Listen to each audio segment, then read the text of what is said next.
سب سے بڑا المیہ یہ ہے، مسئلہ یہ ہے کہ میں نے اپنے آپ کو کبھی مجرم سمجھا ہی نہیں ہے، میں نے اپنے آپ کو خطاوار سمجھا ہی نہیں ہے، میں نے اپنے آپ کو گنہگار سمجھا ہی نہیں ہے، میں ساری دنیا کو گنہگار سمجھتا رہا اور اپنے آپ کو پاک دامن سمجھتا رہا۔ اگر اللہ کا ہر بندہ اور اللہ کی ہر بندی اپنے آپ کو خطاوار سمجھ کر کے توبہ کرنے پر آ جائے، خدا پاک کی قسم دنیا کے بگڑے ہوئے حالات کو اللہ سنوار دے گا، اللہ دشمن کو دوست بنا دے گا حق تعالیٰ کی طرف سے، اس لیے کہ مقلب القلوب وہی ہے، مصرف القلوب وہی ہے، دلوں کو پھیرنے والا وہی ہے اور دلوں کو بدلنے والا وہی ہے۔ ظاہر سی بات ہے کہ استغفار کی ضرورت ہے، اور یہ استغفار بھی شکر ہی کی ایک چیز ہے، تو حق تعالیٰ کا شکر ادا کرنا چاہیے ان نعمتوں کے اوپر جو اللہ جل شانہ نے ہم کو عطا فرمائی ہے۔ رب کریم سے ملنے کے دو راستے ہیں، ایک راستہ شکر کا ہے، ایک راستہ صبر کا ہے، اور نبی کی زندگی میں دونوں راستے ملے۔ نعمتوں کے ملنے پر آپ نے وہ شکر فرمایا ہے کہ آپ نے ارشاد فرمایا لا احصی ثناء علیک انت کما اثنیت علی نفسی، اے اللہ میں تیری تعریف کر ہی نہیں سکتا ہوں، تو ہی ہے، تیری تعریف وہی ہوگی جو تو کرے گا۔ کوئی بندہ اللہ کی تعریف نہیں کر سکتا ہے جیسے اللہ کی شان ہے۔ تو حقیقت یہ، اور صبر کے حالات کیا ہے؟ صبر کے حالات یہ ہیں کہ نبی اکرم صلی اللہ تعالیٰ علیہ وسلم نے صبر کے عالم کا مسئلہ یہ ہوا کہ آپ کو کھانا نہیں ملا 3 دن تک، اور اس کے بعد پانی مل رہا ہے اور تھوڑا سا کھجور مل رہا ہے، اس پر بھی آپ فرماتے ہیں ثم لتسألن یومئذ عن النعیم، انتہائی بھوک کے بعد جو کھانا ملے گا اللہ کے وہاں اس پر بھی سوال کیا جائے گا، اللہ کے وہاں اس پر بھی پوچھ ہوگی کہ ہم نے تم کو یہ نعمت عطا کی تھی، تم نے اس کے اوپر میرا کتنا شکر ادا کیا تھا۔ تو میرے بھائیوں، حقیقت یہ ہے کہ ہماری لائف، ہماری زندگی جو ہے وہ ہمیں بہتر بنانے کی ضرورت ہے، اس لیے کہ ہر انسان آخرت کی طرف رواں دواں ہے، اور ہم نے اس وبا کے زمانے میں قریباً 1.5 سال کے اندر اپنے بے شمار لوگوں کو قبرستان کے حوالے کر دیا، بے شمار لوگوں کو قبرستان کے حوالے کر دیا۔ نہ معلوم کتنے جنازے دن میں یہاں پڑے گئے ہوں گے مسجدوں کے اندر، نہ معلوم کتنے اقارب اور رشتہ داروں کے جنازوں کو ہم نے اٹھایا ہوگا، اور وہ قیامت کا منظر تو اپنی جگہ ہوگا، یوم یفر المرء من اخیہ و امہ و ابیہ و صاحبتہ و بنیہ، وہ بھاگنا قیامت میں کہ بیٹا باپ سے اور ماں بیٹی سے اور شوہر بیوی سے اور بیوی شوہر سے بھاگے گی، وہ قیامت کا منظر اپنی جگہ۔ دنیا کی اس وبا میں ہم نے دیکھ لیا کہ اولاد اپنے باپ کو ہاتھ لگانے کے لیے تیار نہیں ہے، ہاتھ لگانا تو درکنار، دیکھنے کے لیے تیار نہیں ہے۔ میں نے خود دیکھا ہے کہ دیکھنے کے لیے تیار نہیں ہے، اور جب اطلاع دی جا رہی ہے کہ تمہارے والد کا انتقال ہو گیا تو کہتے ہیں تم ہی کفن پہنا کر غسل دے دو، ہم ٹچ نہیں کریں گے، اور تم ہی اگر دفن کر سکتے ہو تو کر دو، گھر پہ لانے کی کوئی ضرورت نہیں۔ ہمارے علامہ انور شاہ صاحب کشمیری رحمۃ اللہ علیہ فرماتے ہیں کہ آخرت کے جتنے احوال ہیں اللہ سب کو دنیا میں ہماری نظروں میں بتا دے گا۔ قیامت قائم نہیں ہو سکتی ہے جب تک کہ وہ سارے احوال اللہ دنیا میں بتا نہ دے۔ حضرت کی ایک بات مجھے یاد آئی، حضرت شاہ صاحب رحمۃ اللہ علیہ فرماتے ہیں کہ لوگ وہی پر اشکال کیا کرتے تھے کسی زمانے میں کہ بھلا یہ کیسے ہو سکتا ہے کہ ایک آدمی آئے اور وہ دکھائی بھی نہ دیں، اور زنجیر کو پتھر پر کھینچنے کی طرح آواز آئے اور محمد اس میں سے کیچ کرے، یہ کیسے ہو سکتا ہے؟ اور ذرا سی دیر میں وہ وہی والا چلا بھی جائے جبریل، اور وہ وہی آپ کے دل پر پیوست بھی ہو جائیں اور آپ پڑھنے بھی لگ جائیں، یہ کوئی بات سمجھ میں آنے والی نہیں ہے۔ یہ من گھڑت کہانیاں ہیں، ان ھذا الا اساطیر الاولین، یہ من گھڑت کہانیاں ہیں، یہ نہیں ہو سکتا ہے۔ لوگ وہی کو تسلیم کرنے کے لیے تیار نہیں تھے۔ شاہ صاحب رحمۃ اللہ علیہ نے، حالانکہ شاہ صاحب کے زمانے میں فونوں کا یہ طریق ایجاد نہیں ہوا تھا، لیکن شاہ صاحب نے فرمایا تھا کہ میرا اللہ میرے نبی پر اترنے والی وحی کو اس مخلوق سے جب تک کہ ثابت نہیں کرا دے گا قیامت قائم نہیں کرے گا۔ دنیا نے دیکھ لیا کہ ٹیلی گرام پہلے ہوا کرتا تھا، پہلے پوسٹ آفس کے ذریعے سے خط بھیجے جاتے تھے، اس کے بعد ٹیلی گرام آئے، پھر ٹیلی گرام کے بعد لوکل فون آئے،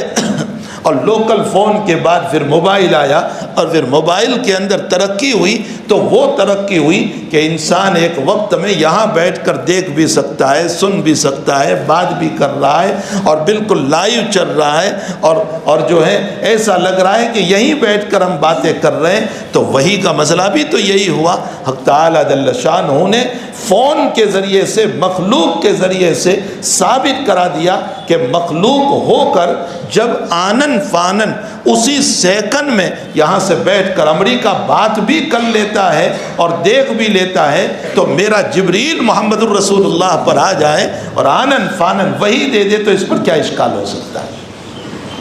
تو حقیقت یہ ہے کہ رب کریم جو ہے وہ ساری باتیں جو آخرت میں پیش آنے والی ہے، یا دین سے متعلق جو مسائل ہیں اور شریعت سے متعلق جو مسائل ہیں، وہ جب تک سائنس کے ذریعے سے دنیا میں ثابت نہیں کرا دے گا، وہاں تک قیامت قائم ہونے والی نہیں ہے۔ بہرحال میرے بھائیوں، مجھے اور آپ کو اصل آخرت کی تیاری کی ضرورت ہے، اور اس کے لیے اس دنیا کو اللہ تعالیٰ نے کھیتی کی جگہ بنائی ہے، اور جب کھیتی کا وقت ہوا کرتا ہے اس وقت انسان اور فارمر اور کسان جو ہے وہ اگر کھیتی جو ہے بوئے نہیں، کچھ دانہ نہ ڈالے، کچھ لگائے نہیں، تو وقت آنے پر کچھ کاٹنے کو نہیں ملے گا،